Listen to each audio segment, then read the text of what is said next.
Hey guys, I know it's been a while since I last posted anything about what's happening to me, and my posting of updates throughout this entire thing has been sporadic at best, but I promise we're getting near the end now.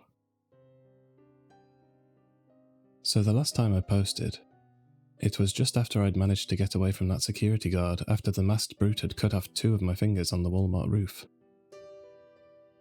I'd managed to hide in the alleyway from the police, but I was still on the streets, still exposed. I wandered for a few hours after that, looking over my shoulder constantly, expecting a hunter to appear from out of nowhere. I didn't know what to do.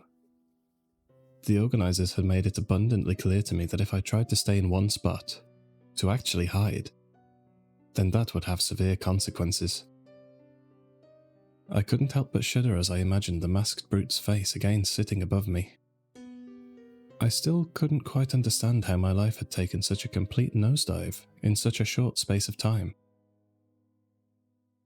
This game was nothing like hide and seek.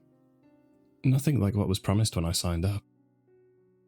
The organisers were just changing the rules as they saw fit, trying to put on as entertaining a show as possible for their depraved customers. I had no idea how I was supposed to survive now. I was back out on the streets, exposed, with no way to hide. I was back to square one. No, in fact, I was worse off. Even if I could keep moving, I had nothing. All of the things I'd shoplifted from Walmart were still on the roof, along with my fingers. Looking down at my hand, the bandages covering the stump had stuck to me. The blood that had slowly wept from them, browning and gluing them tightly to my skin beneath. They cracked slightly as I tried to wiggle them, the stubs barely moving, making me feel nauseous.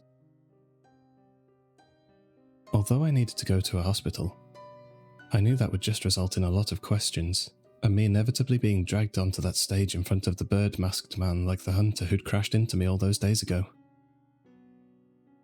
Still, the idea of wandering around with a gaping, open wound in my hand didn't seem much better. Not only had he bandaged my hand up, but the masked man who'd visited me on the roof had left me with my phone and included some sketchy-looking antibiotics in my other pocket. There were enough tablets to last me a few days, along with a note that said, "You'll be needing these." Presumably, having one of your contestants being taken out of the game by a septic infection didn't make for good viewing. As much as I'd begrudged taking any sort of help from the people responsible for my missing digits, I'd taken 2 of the pills, forcing them down with a great deal of effort as my dry throat wished for nothing more than one of the bottles of water I'd abandoned on that roof. I shook off those memories. There was no point in dwelling on what had happened. I needed to try and think of what to do next. There was a gnawing in my stomach that had slowly replaced the nausea, and coupled with the memory of swallowing those antibiotics, I was acutely aware I'd not eaten or drank anything since fleeing earlier that morning. Sooner or later, I would need to get food, and I was already uncomfortably thirsty. Yet another problem to add to my growing list. There was no way I could go back to that store again. Even if by some miracle the security guard or staff had decided to leave my things there for whatever reason, if they caught a whiff of me on the CCTV, then they'd call the police straight away. No, it wasn't worth it. I needed something else. First things first, I needed to get off the streets, somewhere safe. Not only that, I'd soon need to charge my phone again. I had no idea how I was going to do that. My charger was on the Walmart roof, and even if I had it, I'd need somewhere to plug it in. I'd need to steal a new one. And what? Break into somewhere to hide? That was only going to end badly. As much as I hated to admit it, I needed money. At least with money, then maybe I could check into a hotel or something. Even if it was just a dive. I could pay with cash, give a fake name to drop the trail, and hope to God that no one came looking for me. I wouldn't be able to stay long though, not after what had happened on the roof, as the throbbing in my hand painstakingly reminded me. But maybe I'd be safe for a couple of days. Surely that wouldn't be too long. Heck, I could just go from hotel to hotel if necessary. At least that way they couldn't say I wasn't moving. The early morning sun washed over me as I walked the slowly busying streets, my thoughts cascading over one another as I tried to plan what to do next. People were filling in the sidewalk now, some on their way to work, others moving deeper into the heart of the city with the promise of shopping and fast food. They all added to the slowly growing crowd, and I tried my best to blend in. Just another person making their way. After deliberating the points again and again, I decided that, although every fibre of my being was telling me that it was a terrible idea, my best bet for survival was to somehow withdraw money. I was still pretty sure that the hunters would be monitoring her bank account somehow, and that doing so would surely flag my location. But if I was quick, and did it somewhere busy, somewhere that had lots of people, then I could try to blend into the crowds and slip away before anyone had chance to find me. Listing off possible locations in my mind, there were a few places that I could think of. My first thought was a city centre. There were large crowds and several ATMs. I could draw money out from any of them and then hide in one of the nearby shops. However, in doing so, I'd likely just draw more attention to myself than anything. Although I'd managed to get some new clothes at Walmart, I still hadn't managed to shave or wash properly since this entire thing started. Not only that, my bloodied hand wrapped tightly in the browning bandage wasn't the most inconspicuous thing. I looked rough to say the least, and the last thing I wanted was more people asking me questions and offering to help, drawing even more attention to me. Another obstacle came in the form of the city centre, being the bustling hive of activity that it was, having a regular police presence throughout as part of the mayor's new crime deterrent scheme. If I ran from a hunter, they might give chase, assuming I'd committed some sort of crime. Then I'd be arrested, and I knew where that train of thought led. No, the city centre was too risky. I needed somewhere busy enough that I could blend in with a crowd, where people were so involved with what they were doing that they wouldn't pay me any mind. Somewhere that, if worse came to worst and I needed to run, then I wouldn't alert any police patrols.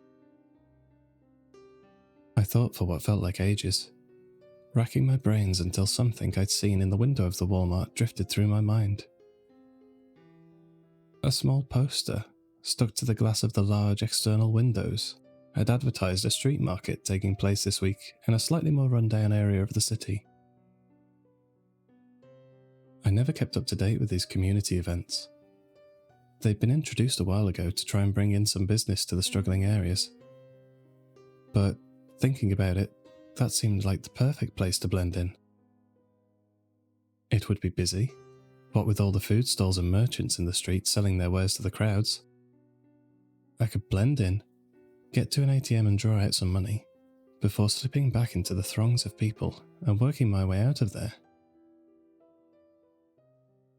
My appearance wouldn't be an issue, as it wasn't the nicest neighbourhood.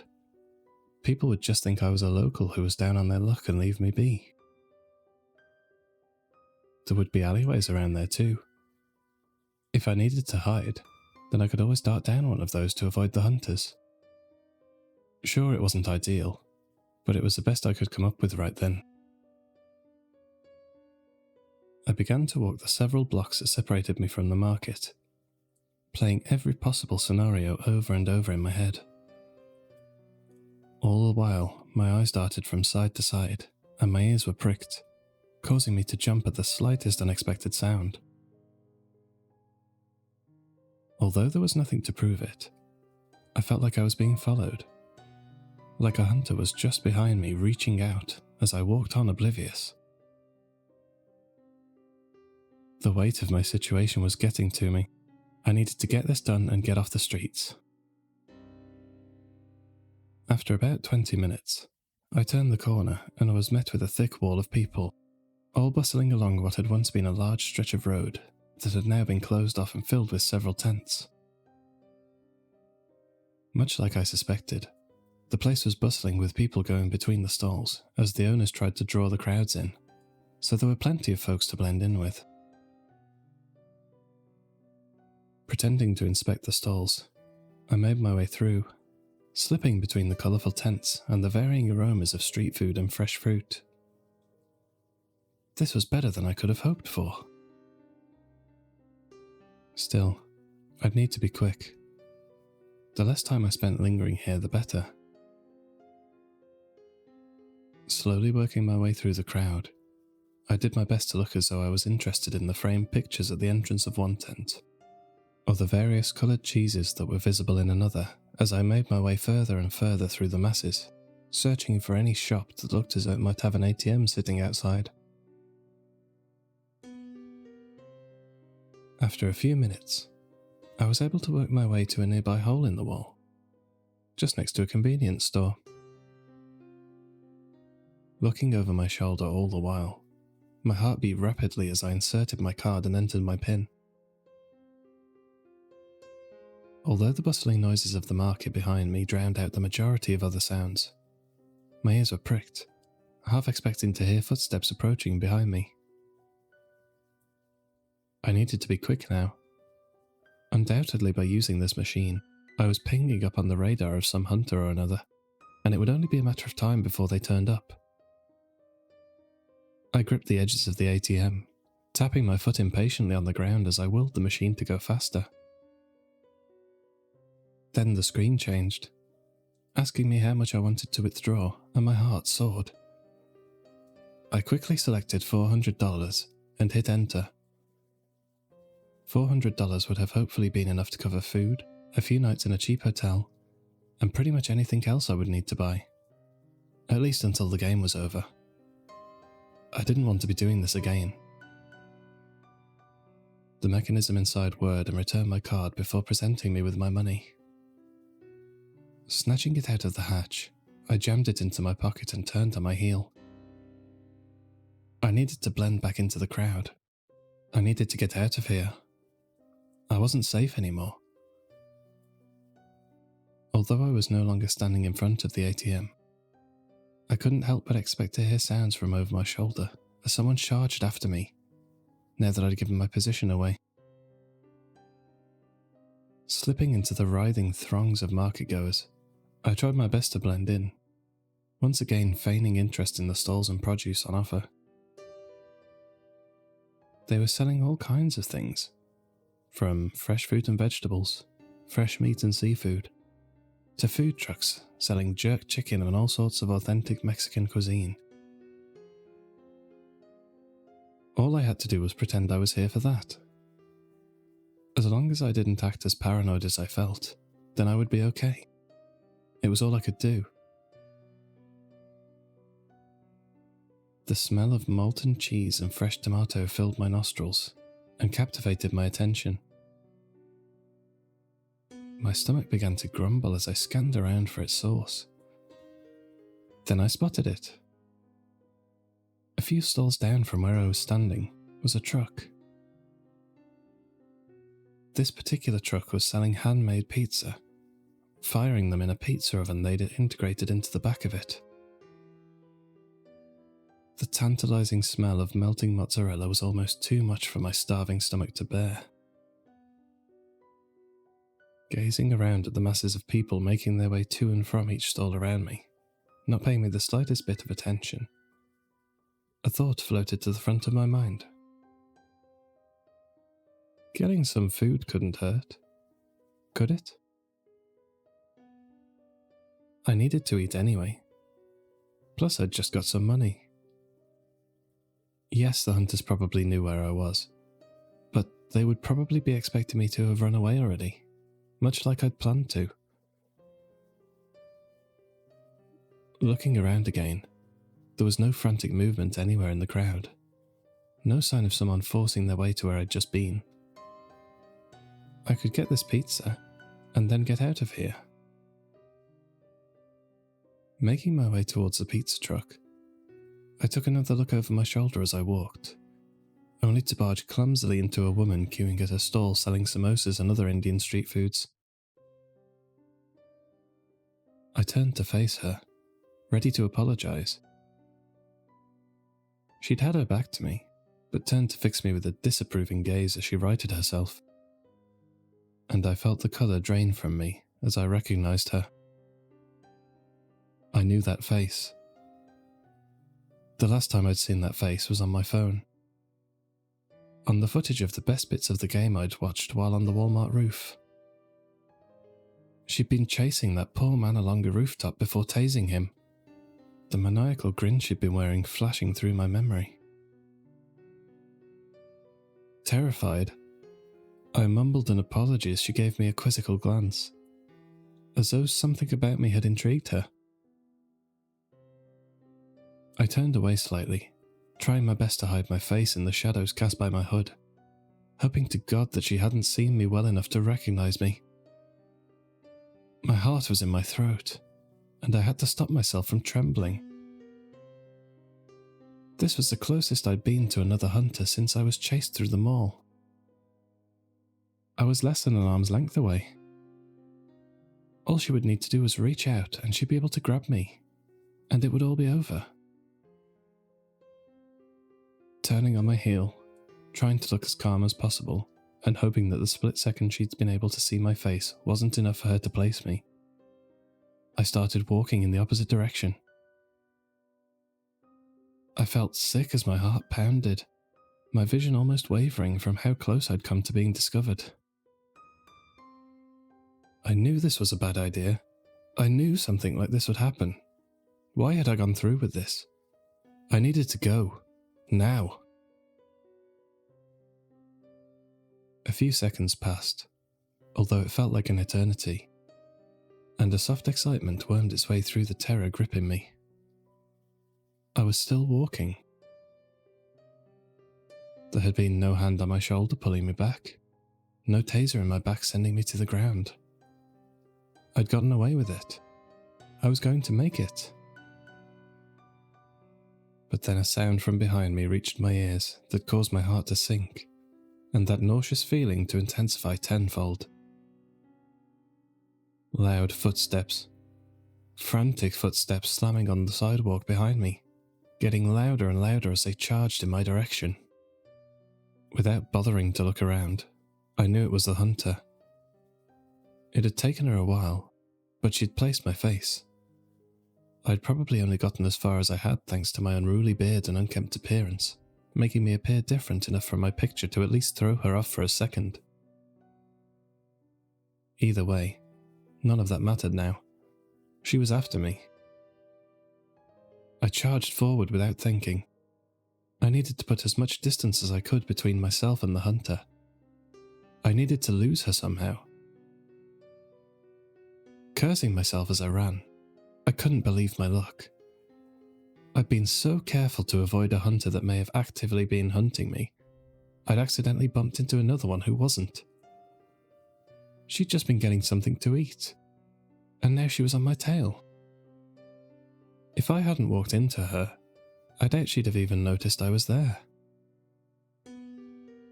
Still, it was an odd coincidence to find a hunter who just happened to be in the same market that I'd decided to go to get some money. But worrying about that now wasn't going to help me. I forced my way through the crowd, startled yells of people in the street following me as I did so, pushing bystanders left and right as I tried to carve a path through them. From the equally annoyed yells coming from behind me, the hunter must have been doing the same thing, trying their hardest to close the distance between us. I was moving as fast as I could, darting in and out of the masses of people. But it was like fighting against a strong current. I was going to get caught if I kept this up. I needed to get off the street. My eyes darted around wildly as I pushed past person after person through the crowded street, trying my best to look over their heads for any means of escape. Any way that I could lose the hunter, who, from the sound of it, was right behind me. I spotted something just beyond the edge of the crowd to my left. A small alleyway between what looked like an office building and the smallest door next to it. It was narrow, but out of the way. There would be no one down there, hopefully, as it was out of the way of the crowd. If I could dart down there, then I could lose her. Pushing harder through the horde of shoppers, I closed the distance and could see the alleyway more clearly now. With one final effort, I burst out of the masses and into the open space beyond, darting into the alley. As I rounded the corner, my heart sank as I took in the sight before me. It was a dead end. Just bricks on either side, a locked door set back into one of the walls, and a tall chain-link fence at the other end. I was trapped. This was it. I could hear the hunter still pushing her way through the crowd behind me, getting closer and closer. I couldn't turn back. The best thing I could do now, the only thing I could do now, was climb the fence. I knew I wouldn't be able to do it before she caught me. Not with my injured hand. But my only other option was to stand here and let her catch me. Either way, I was dead. I readied myself, preparing to charge at the fence, when movement from further down the alley caught my eye. The door near the end opened as a slim man in a shabby-looking suit made his way out, lighting a cigarette he'd obviously prepared for himself, before leaning against the wall and taking a drag. At that moment, an idea began forming in my head. If I could burst past him into the building, then I might be able to get away. I had no idea what the layout inside was, and no idea how to get back out once I was in there. But it sure beat being dragged to the ground from halfway up the fence. Without wasting another second, I sprinted down the alley, the man turning to face me with a look of concern spreading across his face. I charged past him and into the open stairwell, ignoring his shouts of confusion and protest. Taking the stairs two at a time, and hurling myself forward with the railing, I practically flew to the second-floor landing. A closed door met me, showing an office space just beyond, the workers typing away at their computers, unaware of the utter chaos that was about to befall them when I opened the door. I tried the handle, but to my horror, the door stayed firmly in place. I tried again, looking around frantically for something that I might have to slide or press, when I noticed the keypad next to it. My heart dropped in my chest again as I realised there was no way I'd be able to get in. My chances of being able to guess the code were minuscule, and there was no way I'd have enough time to kick the lock or force the door. More confused shouts from below, and clambering footsteps echoing around the stairwell told me that the hunter was just behind me, having run past the man downstairs just as I had. I chanced to look back over the handrail, and a cold chill pulled at the back of my scalp. Sure enough, she was there, only a few flights below me. She locked eyes with me over the stair rail, and my mouth went dry. Her face, her expression. There was something there in her eyes, like a hunger.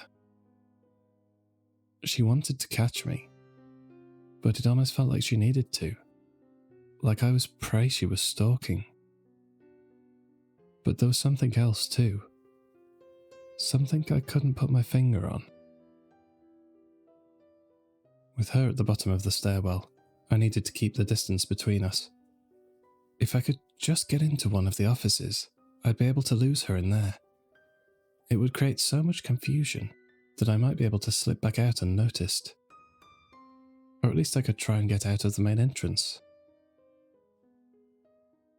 Spinning around, I flew up several more flights of stairs until I reached the next landing. All the while her footsteps sounded behind me. I felt sick from the exertion. My ribs and calf were screaming in protest the harder I pushed myself. Not only that, I could tell from the burning in my lungs that I couldn't keep this up much longer. Cursing my lack of physical fitness, I needed to come up with some way out of this soon, or I'd end up collapsing from exhaustion. I could hear her heavy breaths echoing from below as she gave pursuit. Although heavy and frequent, they were nowhere near as frantic as mine. She was catching up. Scanning the landing. There was another door on this one too, but I didn't even bother to try it, spotting the keypad lock next to it before I even got within arm's reach. There was no way I'd be able to get in. Crap. There was only one way left for me to go now. I carried on running, still taking the steps 2 at a time as I climbed. I couldn't help but feel a crushing sense of irony about this whole thing. Not only had this hunter not even been looking for me, but the only place I could go now was onto the roof, just like the footage where she tased that other man. I couldn't help but imagine myself on the next Best Bits video, my twitching body lying flat on the floor as she tased me again and again. Still, maybe that would be better than having to stand in front of the bird-masked man. The stairs levelled out, leaving me standing on another landing with a sloping roof and only a metal door ahead. With the echoing footsteps still in pursuit, I didn't stop to think. I pushed the handle. It offered no resistance as it opened easily. With it being a fire escape, there was no way it would have been locked. Stepping out into the bright sunlight, my eyes darted around, looking for somewhere, anywhere to hide. As I took in the rooftop around me, panic started to take over. There was nothing. Only the flat PVC flooring that covered it. No air conditioning units or ventilation ducts that I could hide behind. Nothing. No, this couldn't be it. There had to be some way out of this. I couldn't have come this far to only get caught out by my own stupidity. The footsteps echoing closer in the footwell indicated that the hunter had just rounded the last set of stairs. She'd be on the landing in a second, and then out here before I knew it. Looking around again, my eyes darted frantically for something, anything to get me out of this. With a sinking feeling in my stomach, my gaze stopped on something to the right of me. The next roof was around 15 feet away, and slightly lower down. It was quite a distance away, but not ridiculously far. An idea formed in my mind, as much as I hated it. It was a dangerous jump, but not impossible. Maybe if I took a run up, then I could make it? I tentatively approached the edge and peered down. We had to be about 6 stories up. About 70 feet if I had to guess. My vision started swimming as I took in the details of the alley below, and I had to force myself to look away. A cold sweat broke out across my forehead as I couldn't help but imagine myself missing the jump and falling like a stone onto that hard concrete below. This was nothing like the supermarket. If I fell from here, that would be it. I would be dead. How the hell did I let myself end up in this situation? The sound of footsteps levelling out snapped me back to my senses, and I realised that the hunter was probably just about to reach the door. I needed to do something. Now. It was a choice between falling to my death or getting tasered and then killed by the organisers. Either way, only one of those options had the possibility of me getting away. and I'd rather fall to my death than let that freak in the eagle mask shoot me for fun. I heard the door behind me open, and the hunter's slow footsteps making their way across the roof, confidently closing the distance, knowing that I had nowhere to go. I had to act now. Taking a couple of steps backwards, I paused for half a second, taking a breath and trying to calm the screaming voice in my mind, before setting off at a full sprint. There was a crackling sound from behind me, and something ruffled the back of my coat where I'd just been standing. I didn't stop to look back, knowing what I'd likely see in the hunter's hand. I charged towards the edge of the roof, every fibre of my being protesting, wanting me to stop, before I pushed off one final time and leapt through the air. The wind whipped through my hair as my feet left the ground and I soared, feeling almost weightless. Time seemed to slow as I took in the alley beneath me, moving in what felt like slow motion. I was ascending through the air, almost flying, before gravity seemed to kick back in and I fell hard, slamming down onto the roof of the other building. My shoulder screamed in pain as it connected with the ground and I rolled several times, coming to a stop in a heap on the hard surface. But that didn't matter. I'd made it. I'd actually made it. Turning around, smiling like an idiot, I looked back at where I'd jumped from seconds ago, expecting to see the hunter standing there, furious that I'd managed to escape them.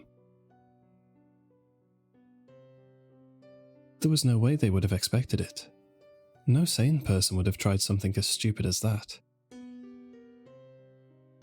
I could see her face scowling at me from above, staring daggers at me before she turned on her heel, disappearing from my sight, and I breathed a sigh of relief. I wasn't out of the woods yet. I still needed to get out of the building, and out of the street, before she got to the bottom of her stairwell. But at least I'd bought myself some time. As I was about to turn around and make my way to the fire escape on the edge of the building, she did something that made my stomach drop. Taking off at a sprint, she leapt into the air as my stomach somersaulted. No, no, no, this wasn't supposed to happen. I watched helplessly as she got closer and closer, soaring over the gap, her hair whipping about her face. The look she wore was a triumphant mask, her eyes drilling into me with an almost ecstatic glee, before slowly turning into a horrified grimace as she vanished just before the edge of the roof, her jump coming up short. I waited, horrified and slack-jawed, for the inevitable thud as she crashed into the ground. But it never came. Instead, she screamed as she dangled several feet above her impending doom, having managed to catch her hand on the edge of the roof, clinging to it for dear life. She turned to me, her frantic eyes locking onto mine as she struggled. She was terrified. With great effort, she seemed to reach up, trying her best to scramble to safety, going as far as getting her other hand onto the edge of the roof. But she wasn't strong enough. She just hung there, frantically alternating between looking at me and looking at the drop that awaited her when her arms gave out. She pleaded with me, screaming at me to help her, her voice breaking as she begged. Her screams were primal, like an animal that knew it was about to die. Tears were rolling down her cheeks, smearing her makeup as she begged me to pull her up. I stood there, dumbfounded, not quite able to register exactly what was happening. All I could think to myself as I closed my eyes was, this can't be happening. This woman was ready to hand me over to the organisers just to secure herself a shot at winning, but now she was begging me for help. What would make her think that I'd help her? What was there to say that as soon as I pulled her up, she'd not try and capture me then and there. If anything, leaving her there would mean one less hunter to deal with. Slowly turning away, I bowed my head and started to walk towards the fire escape. I tried not to think about how she might have a family, how they would find her at the bottom of the alley, or hear about her on the news. I tried not to think about how her screams would still echo around in my mind whenever I closed my eyes, her terrified face staring at me in my nightmares. I tried to push it all away and ignore her.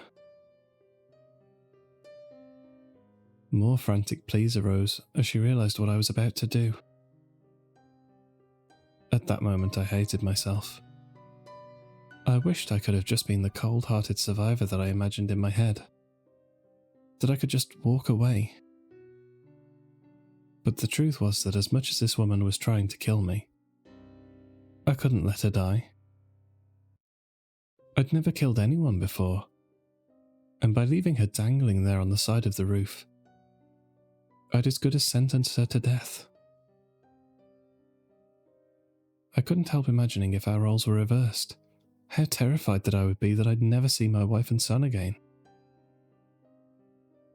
Tears rimmed to the bottom of my eyes as I struggled to push the thoughts down, to just keep walking. But it was no use. Yelling in frustration, I turned back around and ran to the edge of the roof, squatting down next to the terrified hunter.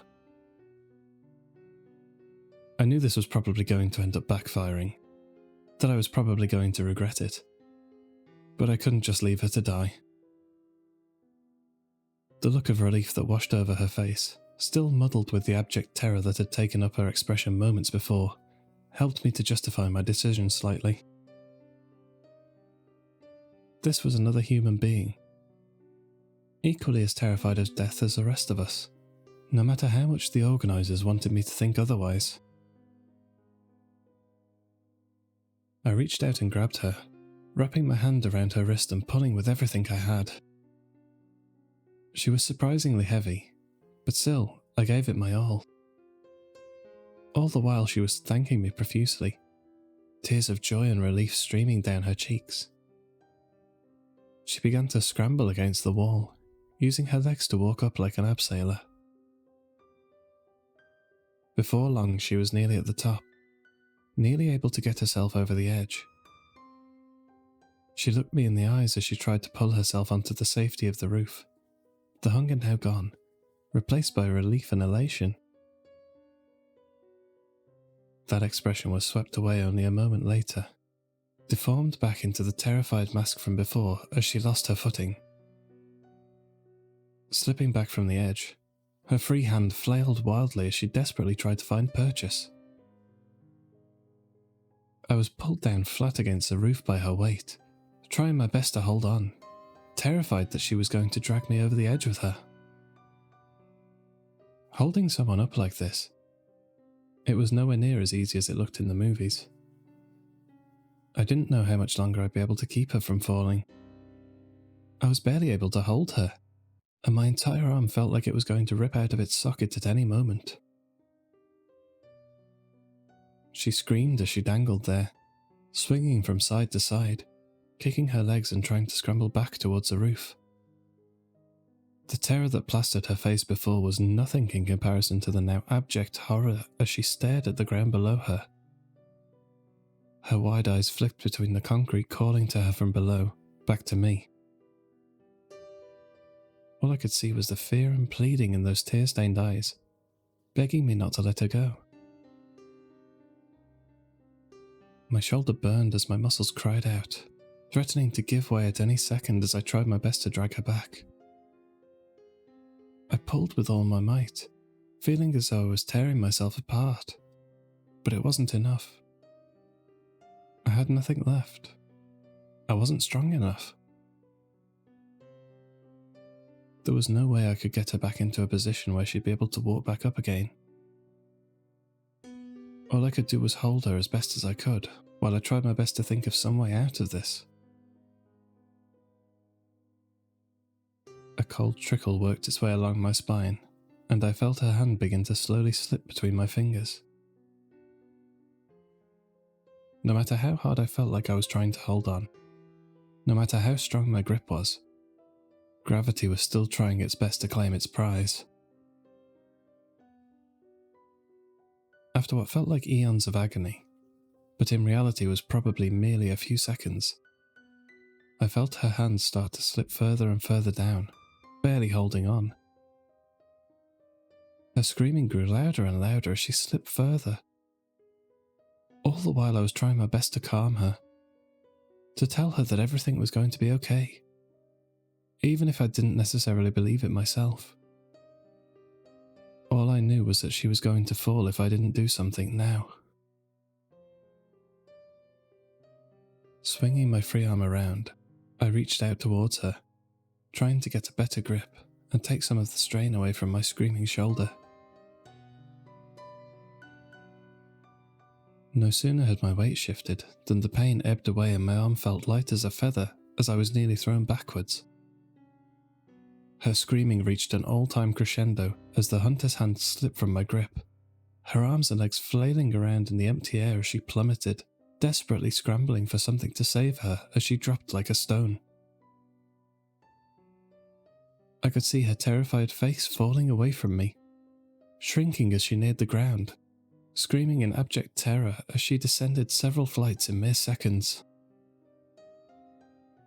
All I could do was watch, taking in everything as though it was happening in slow motion, before a sickening crack echoed between the buildings, silencing her screams as her body shattered on the concrete. Crimson splattered the ground where she landed, painting the alley a deep red as she lay there, perfectly still, with thick ruby liquid leaking out from what remained of her nose and mouth. I was numb. Nausea washed over me as I stared down at her remains. It was all I could do not to throw up. I'd never seen someone die before. I mean, sure, I'd seen it online. Hell, I'd seen several in the streams of this game. But it didn't feel the same. The screen provides a degree of separation, so you can at least try and trick yourself into thinking it's not real, that it's all just computer imagery or fancy practical effects. But as I looked at what remained of the hunter, there was no way of tricking myself into thinking that wasn't real.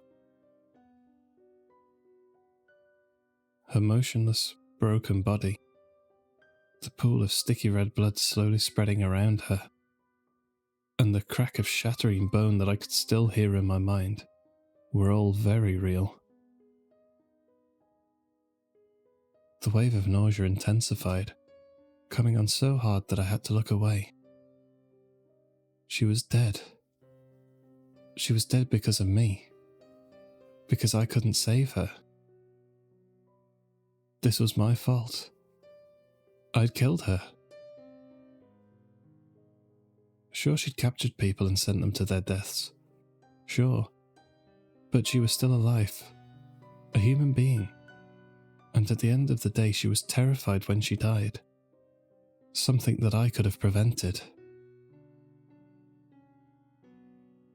A small crowd had started gathering near the end of the alley, obviously drawn by the hunter's screams as she fell. Some of them gasped in shock or screamed as they saw her remains.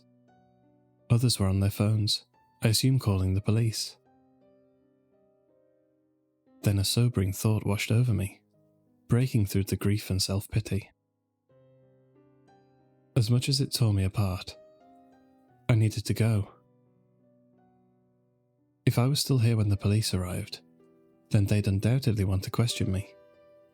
I'd be stuck in a police station, a sitting duck.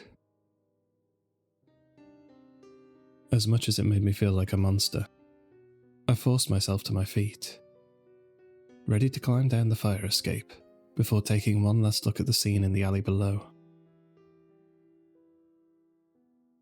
Looking past the corpse of the hunter at the faces of the people beyond, something about one of the onlookers caught my eye.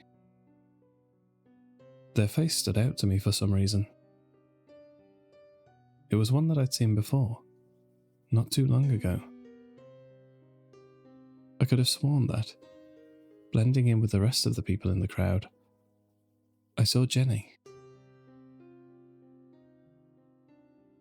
Sorry, I need to take a break for a moment. Remembering that hunter splattered there on the ground, it's bringing back too many memories, too many feelings.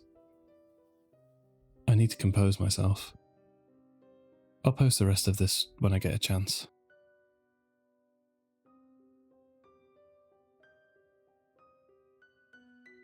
Hey guys, thanks for listening. I hope you enjoyed the video, and I really appreciate each and every one of you watching. If you enjoyed this story, please feel free to check out my other videos for more original horror content.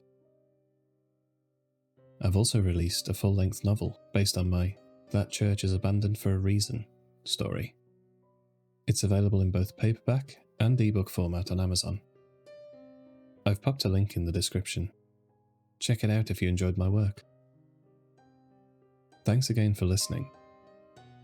Until our next descent into the darkness, remember, it's never just a story.